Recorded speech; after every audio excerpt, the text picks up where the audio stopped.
Hi friends, இன்னைக்கு வீடியோவில் ரொம்பவே டேஸ்டான கத்திரிக்காய் கோஸ்ட் எப்படி செய்கிறதாங்க பார்க்க போகிறோம்.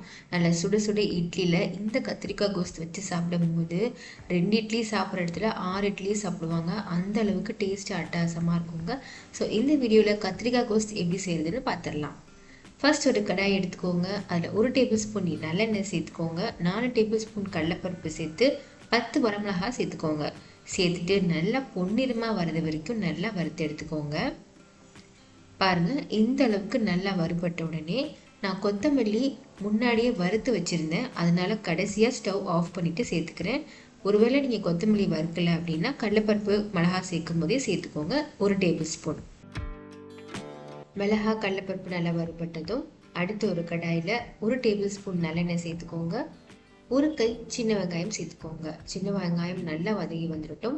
சின்ன வெங்காயம் கொஞ்சம் வதங்கினோடனே பொடிசாக நறுக்குன கத்திரிக்காய் சேர்த்துக்கோங்க. நான் 5 கத்திரிக்காய் சேர்த்துருக்கேங்க.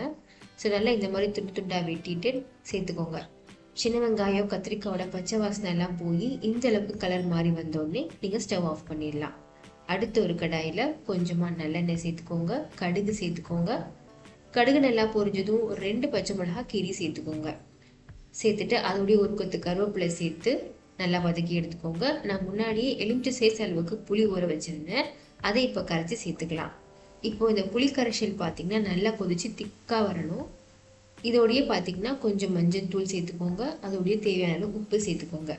சேர்த்துட்டு நல்லா கலந்து விட்டு நான் முன்னாடியே சொன்ன மாதிரி நல்லா திக்காக கொதிச்சு வந்துடட்டும்.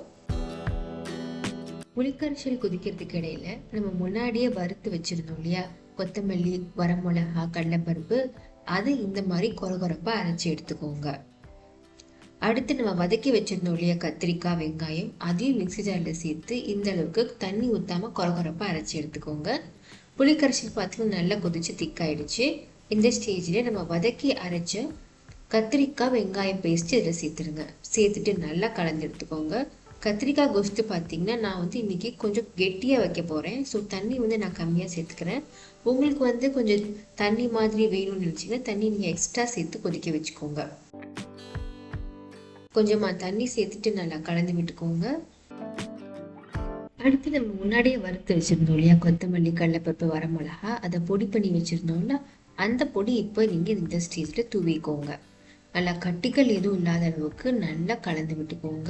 இந்த பொடி பார்த்தீங்கன்னா நீங்கள் நல்லா வறுத்து பொடி பண்ணி நீங்கள் ஸ்டோர் கூட பண்ணி வச்சுக்கலாம். தேவைப்படுறப்போ நீங்கள் யூஸ் பண்ணிக்கலாம். இப்போ பொடி எல்லாத்தையும் சேர்த்தாச்சு. நல்லா கலந்து விட்டுக்கோங்க கட்டிகள் எதுவும் இல்லாத அளவுக்கு. இப்போ பார்த்தீங்கன்னா இதில் நம்ம புளி சேர்த்துருக்கோம் இல்லையா, அதனால இதில் கொஞ்சம் வெல்லம் சேர்க்கும் போது நல்லா டேஸ்ட்டு சூப்பராக இருக்குங்க.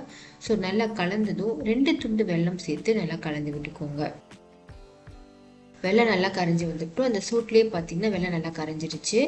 அடுத்து கொஞ்சமாக பெருங்காயம் சேர்த்துக்கோங்க. சேர்த்துட்டு நல்லா கலந்து விட்டுக்கோங்க.